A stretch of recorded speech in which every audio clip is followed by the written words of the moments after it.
A paz do Senhor a todos os nossos irmãos e participantes da Escola Dominical. Estamos na penúltima lição dessa revista abençoada, que é estudando o livro de Mateus. Nada melhor do que isso, essa teologia bíblica, é o estudo direto dos textos bíblicos. E hoje nós vamos trabalhar o tema A Missão dos 12 Discípulos. Eu quero que você entenda que eu não estou dando aqui a aula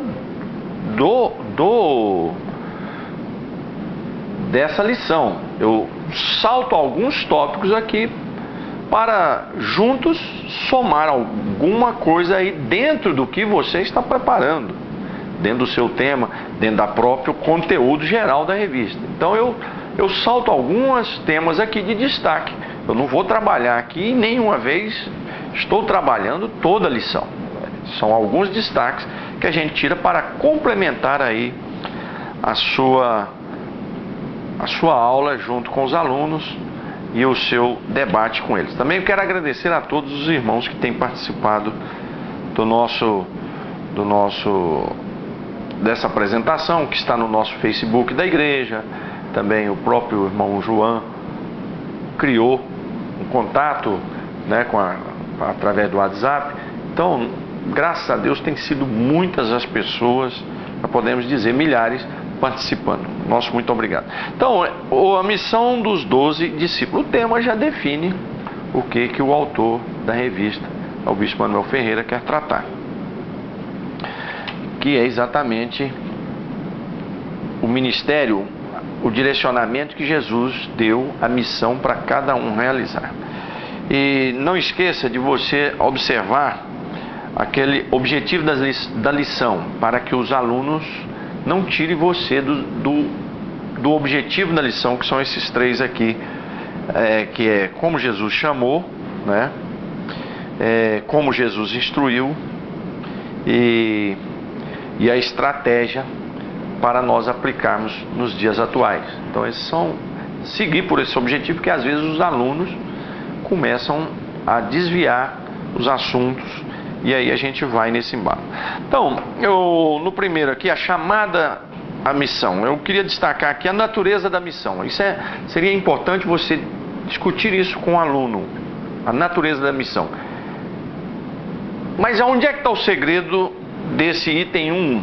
É exatamente logo na primeira linha, aonde é explicado pelo autor que a natureza básica da missão dos discípulos de Jesus era o quê?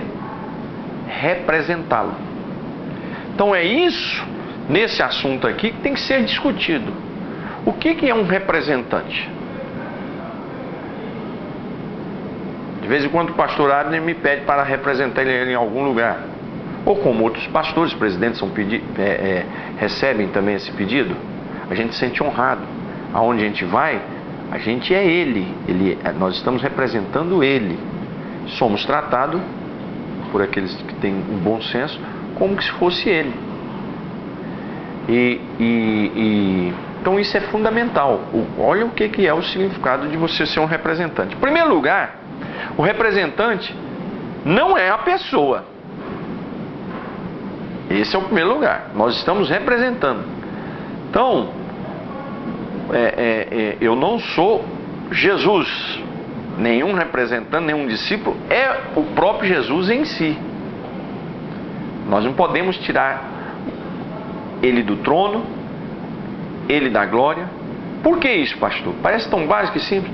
Porque hoje nós vemos muitos ministérios, muitas igrejas, muitas lideranças, que a glória é para eles e não para Jesus. E no meio da igreja mesmo, muitos membros, quando recebem uma bênção, antes de receber a bênção, é aquela busca a Jesus. Depois que recebe a bênção, a glória é para eles. Então, nós somos representantes. Representante, você não toma o lugar da pessoa, você representa. Você vai lá e representa e pronto. O outro lado da representação, olha a importância disso. Você ser um representante de Jesus. Eu como pastor, você como crente, você como obreiro, como professor de escola dominical, Você é um representante de Jesus.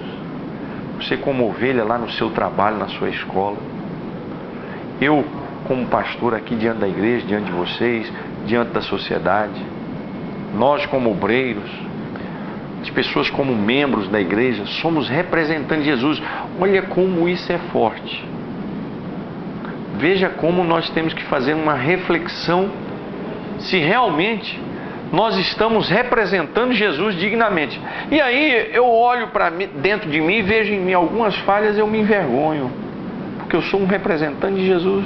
E quantas vezes a gente falha como esse representante? A gente carrega na nossa vida, é como se carregasse uma placa na nossa testa escrito, um representante de Jesus.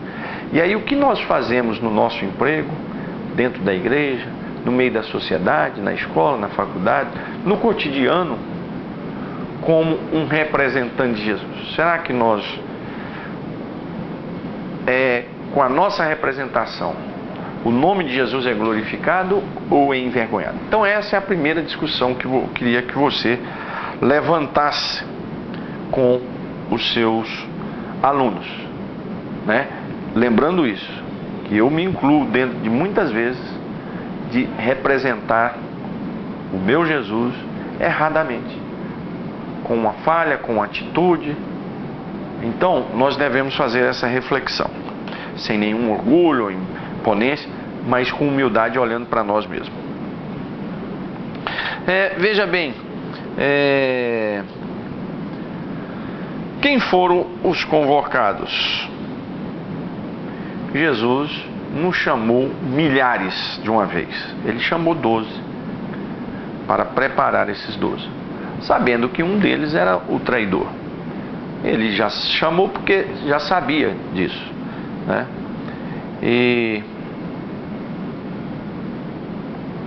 E trouxe eles para perto de si, criou uma convivência, ensinou, treinou, trabalhou, conviveu com eles quase que 24 horas, durante 3 anos. E eu aprendo muito nessa lição aqui, que nós, como obreiros, pastores, formadores de discípulos de Jesus, temos que ter um cuidado muito grande para o preparo de obreiros, para não darmos oportunidade aos inimigos do Evangelho. Às vezes a gente exige tanto para as consagrações, as pessoas reclamam, mas é necessário, e eu ainda acho que é pouco, nós devíamos exigir mais, porque é algo muito sério ser representante de Jesus. Por que eles foram escolhidos? Interessante, Jesus escolhe pessoas aqui não perfeitas ou santas. A Bíblia diz que ele subiu ao monte, orou e escolheu quem ele quis, né? Ele escolheu pescadores, publicano, zelotes, que era um partido de guerra contra os romanos, era um partido judeu politizado contra os romanos, andavam armados. E Jesus traz esses homens para purificar, transformar. Assim como alguém acha um diamante, quem não conhece o diamante, quando é achado, nem sabe que é diamante. Ele não é aquela pedra linda que é vendida nas lojas. Ele é tirado ali todo sujo, todo estranho, que a pessoa não reconhece, quem não conhece. Aí sim ele vai passar por um processo para chegar a ser vendido em uma loja com um preço caríssimo, como diamante. Assim somos nós, né? Então, assim foi Jesus. Ele pegou os seus discípulos, foi lapidar, purificar, trabalhar, preparar para que pudessem ser discípulos dele. Então isso nos ensina o quê? Que Em primeiro lugar, só Deus conhece o coração das pessoas. A gente não pode julgar as pessoas pela aparência. É por isso que devemos enxergar a obra de Deus pelo interior do coração das pessoas e não pela aparência física. Não caímos no erro que o profeta Samuel caiu, de olhar a aparência. Então essa é a primeira parte. Instruídos e delegados para a missão.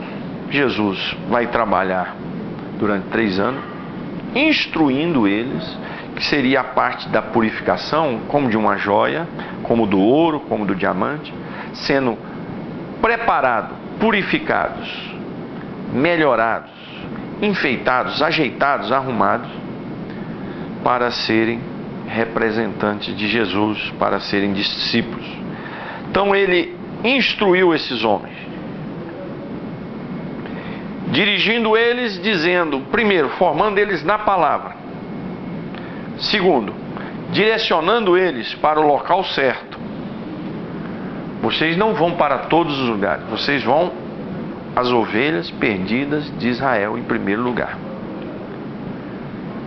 Então Jesus delimitou, direcionou, organizou o direcionamento, dando a instrução, primeiro na palavra, depois o que eles iriam fazer e qual era a primeira região e o primeiro povo a ser levado a esse evangelho.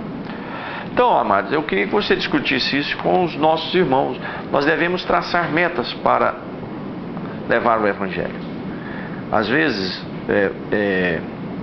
tem pessoas que querem fazer a obra de Deus e querem abraçar tudo de uma vez. Você vai dirigir um trabalho, às vezes, por que eu fiscalizo as congregações? Por que eu viajo, vou lá na Amazônia, vou ali, vou aqui, para ver se não está querendo abraçar o mundo inteiro na evangelização. Então, há pouco tempo eu tive com um obreiro e direcionei ele. Falei, olha, nós primeiro temos que fazer essa reforma da igreja, depois isso aqui, depois aquilo. Agora sim, saiamos para fazer uma congregação, abrir uma subcongregação, isso, aquilo outro, um outro trabalho, porque senão nós abraçamos o mundo inteiro e aí você perde todo o alvo. Jesus delega a eles poderes, que essa é exatamente essa chegada do reino de Deus. Jesus o declara como representante, isso é um poder. Você é representante dessa pessoa. Então você tem o poder dessa pessoa que foi te concedido, né? Para levar o reino de Deus. O reino de Deus é o quê? É a chegada da habitação de Cristo em nós. Isso é reino de Deus. É a chegada do poder do céu para expulsar demônios, curar enfermos, salvar vidas. Isso é a chegada do reino de Deus. É a chegada do Espírito Santo para implantar em nós o caráter de Cristo, que é o fruto do Espírito Santo, os dons espirituais. Isso é o quê? É o reino de Deus. Então Jesus delega esses poderes a eles para que eles fossem fazer a obra de Deus. Então ninguém pode representar ninguém se não tiver delegado de poderes daquela pessoa que o está enviando. E quando nós estamos sendo enviados por alguém acima de nós, nós estamos com o poder daquela pessoa. Então, qual é a discussão que tem que ser levantada aí? Se as pessoas que estão falando de Jesus estão revestidas desse poder, dessa capacitação. Então isso deve ser discutido em sala. Uma coisa aqui interessante de destaque, essa precisa ser bem destacada. Eu destaco aqui a discussão sobre a natureza da missão, que é o representante, e esse 2.3, que é o cuidado que deveriam ter. Jesus passa para eles o cuidado que eles deveriam ter nessa missão. Quer dizer, olha só, Jesus chama eles para ser representante, delega poder, mas Jesus avisa do perigo. Diz para eles serem simples como a pomba e prudentes como a serpente. Então, o que Jesus está recomendando a eles? Para eles evitarem toda a aparência do mal. Toda a aparência do mal. E aí é isso que eu quero que você reflita com os seus alunos. O que são essas aparências do mal? E aí eu vou fazer uma reflexão comigo mesmo. Quantas vezes a gente não vigia e não foge dessa aparência do mal como crentes, como servos de Deus, como pastores, como obreiros? E aí depois a gente fica se martirizando. Eu fico me martirizando, pedindo perdão a Jesus. Então é evitar a aparência do mal. E discuta isso com seus alunos. Eu posso citar alguma coisa aqui. Egoísmo é uma dessas aparências. Mundanismo, né? São coisas que são a aparência do mal. Tudo que te leva a ser parecido com as coisas mundanas. Então Jesus diz, evite a aparência do mal. O que é evitar a aparência do mal? Você não ser parecido com o mal. Então levante essa discussão na sua classe sobre o que são, ou o que é essa aparência do mal, tá certo? E ele envia eles a missões para ter cuidado contra as ovelhas, ter cuidado com os lobos, com os ataques que acontecem. Ele lembra também que haverá muitas dificuldades. Pedro faz uma pergunta a Jesus: Senhor, nós deixamos tudo, e o que vamos ganhar? Ele disse: nessa terra 100 vezes mais, e no futuro a vida eterna.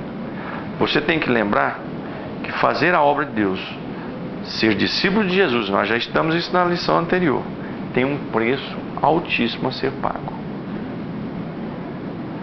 Tem um preço a ser pago para seguir a Jesus, para ser discípulo de Jesus. Porém, a recompensa começa aqui, já nessa terra, as grandes bênçãos, e na eternidade. Então, discuta com o seu aluno sobre essas dificuldades e recompensas que nós temos como servo de Deus. Discuta, em primeiro lugar, as dificuldades com o servo de Deus, o que ele passa diante desse mundo, as zombarias, as perseguições, as humilhações, né? Termos como lá no trabalho que você está, alguém te chama de ou crente, ou irmão. Na verdade, isso não é um elogio, é uma zombaria. Então, todos os detalhes que nos levam à perseguição. E discutir também se essas perseguições é porque realmente você é um servo de Jesus ou porque você envergonha a Jesus. Que há perseguições, há crentes, há obreiros, há pessoas, há igrejas sofrendo perseguições, não porque estão seguindo a Jesus, pelo contrário, porque estão envergonhando o nome de Jesus. Então discuta sobre essas perseguições e discuta sobre a recompensa que haverá para aqueles que são fiéis a Jesus. Que Deus abençoe você com seus alunos na sua escola dominical.